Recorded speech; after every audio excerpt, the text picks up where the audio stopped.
నమస్తే. నిన్న ఇరాన్ చేసిన ప్రకటన ప్రపంచాన్ని మరొకసారి తీవ్ర ఆందోళనలోకి నెట్టింది. నిన్న ఇరాన్ హార్మోజ్ జలసంధిని మళ్ళీ పూర్తిగా మూసివేయబోతున్నామని చెప్పి ప్రకటించింది.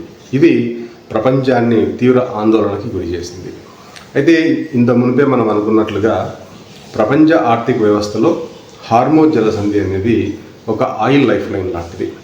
ఒకరోజు హార్మోజ్ జలసంధిని మూసినా కూడా ప్రపంచంలో ఉన్నటువంటి ఆయిల్ ప్రాజెక్ట్స్కి రెక్కలు వస్తాయి. దాంతో ఆ దేశాల ఆర్థిక వ్యవస్థలు కుదేలవుతాయి. అంతేకాకుండా ప్రపంచ స్టాక్ మార్కెట్లు కూడా దెబ్బతింటాయి. కాబట్టి ప్రపంచ ఆర్థిక వ్యవస్థ పైన హార్మోజ్ జలసంధి ఇంపాక్ట్ ఏ విధంగా ఉందో మనకి చాలా బాగా తెలుసు. అయితే నిన్నటికి ఇరాన్ మళ్ళీ పూర్తిగా హార్మోజ్ జలసంధిని మూసేస్తున్నామని చెప్పి ప్రకటించడంతో ప్రపంచంలో ఉండేటువంటి పెద్ద దేశాలైన భారత్, చైనా లాంటి దేశాలు తీవ్రంగా ఆందోళన పడుతున్నాయి. అయితే ఇప్పుడు ఇరాన్ ఈ జలసంధిని మూసివేసి ఏం సాధించాలనుకుంటుంది? నిజంగా మరొకసారి యుద్ధం చేయాలనుకుంటుందా, లేకపోతే ప్రపంచంలో ఉన్నటువంటి ఆర్థిక వ్యవస్థను కుదేలు చేయాలనుకుంటుందా? ఒకవేళ యుద్ధం కానీ తిరిగి మొదలవుతే ఇరాన్ ఆర్థిక వ్యవస్థ ఏ విధంగా ఉండబోతుంది? గత 10 ఏళ్లుగా ఇరాన్ అనేక తీవ్రమైనటువంటి ఆర్థిక ఒడిదుడుకులను ఎదుర్కొంది. ఎందుకంటే అమెరికా ఆంక్షలు అమల్లో ఉండటం వల్ల ఇరాన్ ఆర్థిక వ్యవస్థ చిన్నాభిన్నమైపోయింది. అంటే ఇప్పుడు కూడా ఈ యుద్ధం మళ్ళీ తిరిగి ప్రారంభమైపోయి హార్మోజ్ జలసంధిని మూసినట్లయితే ఇరాన్ తమ దేశంలో ఆయిల్ని తవ్వుకోలేదు, తద్వారా ఇతర దేశాలకి ఎగుమతి చేసుకోలేదు. దీంతో ఇరాన్ ఆర్థిక వ్యవస్థ మరింత చిన్నాభిన్నమవుతుంది. అంతేకాకుండా దేశంలో వాళ్ళ కరెన్సీ విలువ దారుణంగా పడిపోతుంది. దీంతో ద్రవ్యోల్బణం మొదలవుతుంది. ఒకవేళ యుద్ధం కానీ మళ్ళీ మొదలవుతే దేశంలోకి పెట్టుబడులు రావు. దీంతో ఆర్థిక వ్యవస్థ చిన్నాభిన్నమైపోయి ఇరాన్ పూర్తిగా నామరూపాలు లేకుండా పోతుంది. కాబట్టి ఇరాన్ అనేటువంటిది ఇంత పెద్ద తప్పట్టడు చేస్తుందని మాత్రం ఎవరు అనుకోవటం లేదు. అంతేకాకుండా ఒకవేళ యుద్ధం కానీ మొదలవుతే ఇరాన్లో ఉండేటువంటి సాధారణ జనాల పరిస్థితి ఎలా ఉండబోతుంది అని ఒకసారి మనం గమనించినట్లయితే ఇప్పటికే దేశంలో పెట్టుబడులు రాకపోవడం వల్ల దేశ ప్రజలకి ఉపాధి దొరకడం లేదు. ఇది అతి ప్రధానమైనటువంటి సమస్య. అంతేకాకుండా ఇరాన్ వేరే దేశాలతో కూడా వ్యాపార సంబంధాలను కొనసాగించలేకపోతుంది. ఇప్పుడు కానీ హార్మోజ్ జలసంధిని మూసివేసినట్లయితే ఇరాన్ కూడా తమ దగ్గర తవ్వుకున్నటువంటి చమురుని ఇతర దేశాలకు ఎగుమతి చేసుకోలేదు. కాబట్టి ఆర్థికంగా కుదేలవుతుంది. అలాగే ఇప్పటికే దేశంలో ఉన్నటువంటి ప్రజలకి సరైనటువంటి ఆహార భద్రతని ఇరాన్ కల్పించలేకపోతుంది. అట్లాగే దేశానికి అవసరమైనటువంటి మందులు కూడా ఇరాన్లో తయారు కావడం లేదు. కాబట్టి అటు ఆహారం కోసము ఇటు మందుల కోసం వేరే దేశాలపైన ఆధారపడుతుంది. ఈ విషయంలో భారత్ కూడా మానవతా దృక్పథంతో ఇరాన్కి అటు ఆహార ధాన్యాలని మందులను కూడా సరఫరా చేస్తుంది. ఒకవేళ హార్మోజ్ జలసంధిని కానీ పొరపాటున మూసేస్తే ఇరాన్ తన సొంత ప్రజలకి ఆహారాన్ని అందించలేదు. అట్లాగే అవసరమైనటువంటి మందులను కూడా వేరే దేశాల నుండి తెచ్చుకొని తమ దేశ ప్రజల ఆరోగ్యాన్ని కాపాడుకోలేదు. కాబట్టి ఇరాన్ ఈ తప్పు చేస్తుందని అనుకుంటే పొరపాటే అవుతుంది. అంతేకాకుండా ఒకవేళ యుద్ధం మళ్ళీ మొదలవుతే ఇరాన్లో సైనికుల పరిస్థితి ఎలా ఉండబోతుందని ఒకసారి మనం ఆలోచించినట్లయితే నిస్సందేహంగా ఇరాన్ ప్రపంచంలోనే అతిపెద్ద క్షిపణి సామర్థ్యం కలిగినటువంటి దేశం. ఇప్పటికే అనేక సార్లు క్షిపణులను ప్రయోగించింది. అయితే యుద్ధం కానీ మళ్ళీ మొదలవుతే చాలా పెద్ద మొత్తంలో క్షిపణులు అవసరమవుతాయి. కాబట్టి క్షిపణులను తయారు చేసుకోవాలంటే మళ్ళీ డబ్బులు అవసరమవుతాయి. కాబట్టి అటు చమురు తవ్వుకొని వేరే దేశాలకు ఎగుమతి చేసుకోలేక ఇటు కొత్తగా క్షిపణులను తయారు చేసుకోవాలంటే ఇరాన్ పెద్ద మొత్తంలో డబ్బులు అవసరమవుతుంది. కాబట్టి ఈ విధంగా కూడా ఇరాన్కి అక్కడ డబ్బులు దొరికేటువంటి పరిస్థితి లేదు. కొత్తగా సైనికులు కూడా ఇబ్బందులు పడాల్సినటువంటి పరిస్థితి ఉంటుంది. కాబట్టి ఏ విధంగా చూసినా కూడా ఈ యుద్ధాన్ని మళ్ళీ తిరిగి ప్రారంభించాలని చెప్పి ఇరాన్ అనుకుంటుందని చెప్పి మనం అనుకోవటానికి లేదు. అయితే ఈ యుద్ధం కానీ తిరిగి మళ్ళీ మొదలైతే మాత్రం ప్రపంచం పైన పెను ప్రభావం చూపిస్తుంది. ఇప్పటికే హార్మోజ్ జలసంధి అనేది ప్రపంచ ఆయిల్ లైఫ్ లైన్ లాంటిది. అంటే హార్మోజ్ జలసంధిలో ఏ చిన్న ఉద్రిక్తత మొదలైనా కూడా భారత్, చైనా, జపాన్ లాంటి దేశాలకి ఆయిల్ సరఫరా ఆగిపోతుంది. తద్వారా దేశంలో ఆర్థిక మందగమనం మొదలవుతుంది, వృద్ధి రేటు తగ్గిపోతుంది, ఆ దేశాల స్టాక్ మార్కెట్లు కూడా కుదేలవుతాయి, నిత్యావసర సరుకుల ధరలు పెరుగుతాయి. కాబట్టి హార్మోజ్ జలసంధిలో ఏ చిన్న సంఘటన లేకపోతే ఏ చిన్న ఆందోళన మొదలైనా కూడా అది ప్రపంచ ఆర్థిక వ్యవస్థని కుప్పగొలుస్తుంది. కాబట్టి ప్రపంచ దేశాలన్నీ కూడా ఈ హార్మోజ్ జలసంధిలో జరిగేటువంటి ప్రతి విషయాన్ని చాలా క్షుణ్ణంగా పరిశీలిస్తున్నాయి.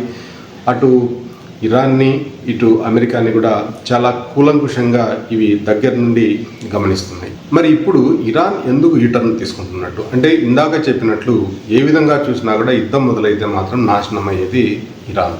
నిన్న మొన్నటి వరకు యుఎస్ ఇరాన్ శాంతి చర్చల గురించే మాట్లాడుకున్నాం, శాంతి ఒప్పందం గురించి మాట్లాడుకున్నాం.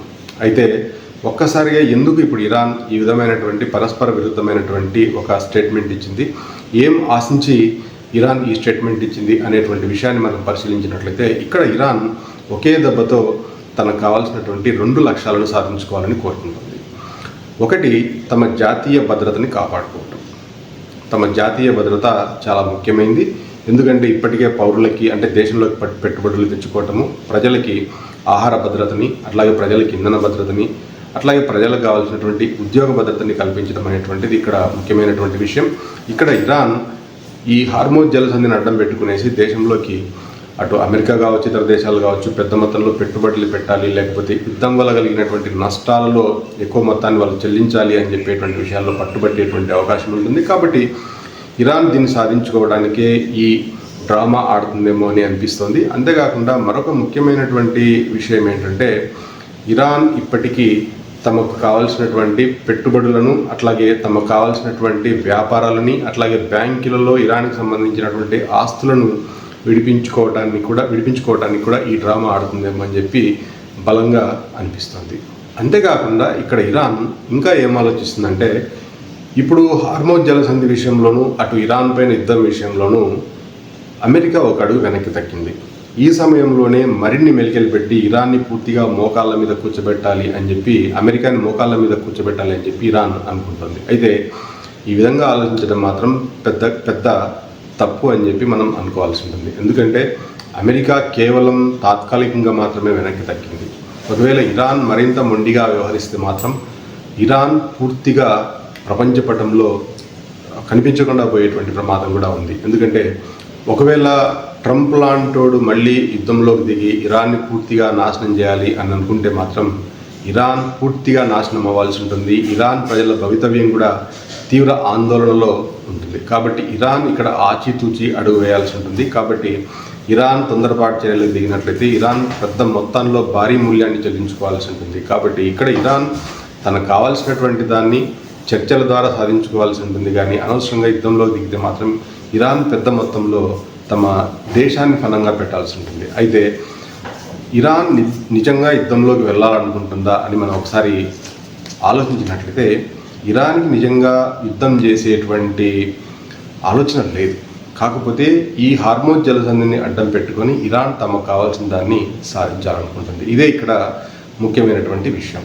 కాబట్టి ఇక్కడ ఇరాన్ మరిన్ని ప్రకటనలు చేసినా కూడా అయితే ఇప్పటికే అమెరికా అక్కడ ఎలాంటి హార్మోజ్ జలసంధిని క్లోజ్ చేసేటువంటి ఉద్దేశం లేదని ప్రకటించింది. ఇరాన్ మాత్రం మేము క్లోజ్ చేస్తున్నామని ప్రకటించింది. అయితే అంతేకాకుండా ఇరాన్ ఇక్కడ మరొక విషయాన్ని కూడా చెప్పింది. ఏంటంటే మేము టోల్ వసూలు చేస్తామని చెప్పింది నౌకలకి.